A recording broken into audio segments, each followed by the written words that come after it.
Hello guys, welcome to the T&A-Entertains channel, and today we're going to be talking about mouse input inside of Roblox Studio.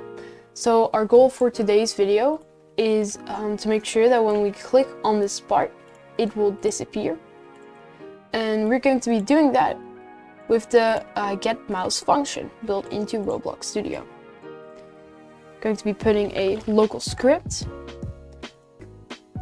So the first thing that we're going to be defining is the player, which is the current player. That's pretty important to know because we need to get the mouse of that player. And the way we get the player is by saying game.players.local player. And you want to make sure that this is a local script. As you can see, there's a normal script and a local script. You want to make sure that you're using a local script, because otherwise you're going to get an error. So now we create a new variable called local mouse, and this will be player. Now we use a colon over here, as you can see, and we type in get mouse. So now we got our mouse. Next thing that we want to do is we want to detect when the player is clicking on the mouse. And once we know that the player is clicking on the mouse, we want to see if it's clicking over this object over here. So the way we are going to be doing that is by saying mouse dot bottom one down. When the left mouse button is pressed, that sounds good. We'll connect that up to a function like this. So if we press on the left mouse button, connect that to a function, so that everything what we put in here will run when we click the mouse. So let's get the object that the mouse is over. We do this by making a new variable, call that object, and we'll say mouse.target. No, target, yeah, this should be an object.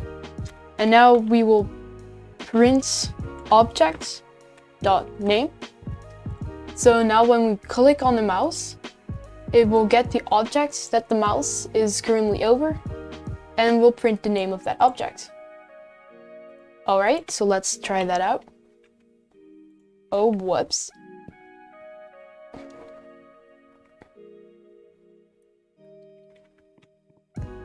Alright, so as you can see, this is our part over here. And when we go over it and click it, it says part in the console. If I, for example, click on the ground, you'll see base plate. If I click on the spawn location, then we get spawn location, etc.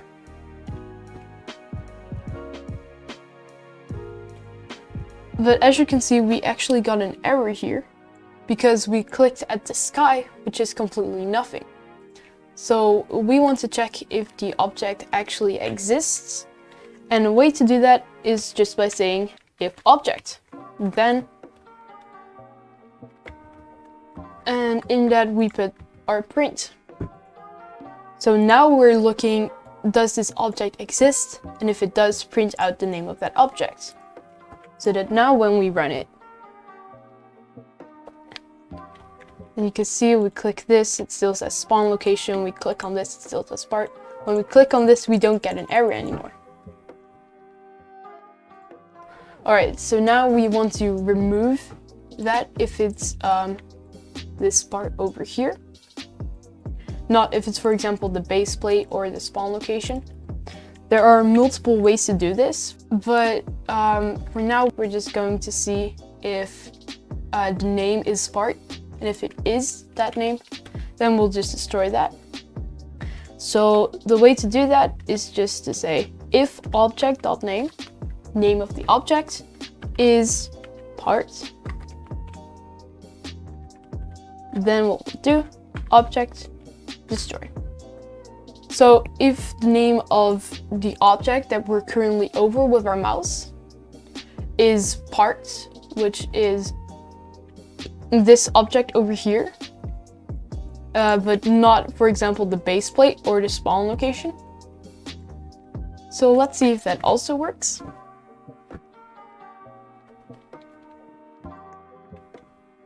And as you can see, when we click on it, it disappears. So I could just copy this a bunch of times on random locations. And because they all have, because all the names of the objects is parts, this will all destroy if we click on them. Like, we'll all get destroyed.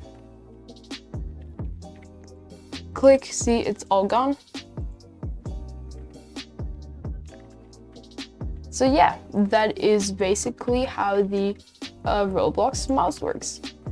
In the next upcoming tutorials, I want to focus a little more on a few more advanced things, something like getting the target surface of the part and getting the C-frame of where you clicked. If you don't know what that means, don't worry, I will explain it in the next tutorial. I hope you liked the video. Please like and subscribe, and I'll see you next time.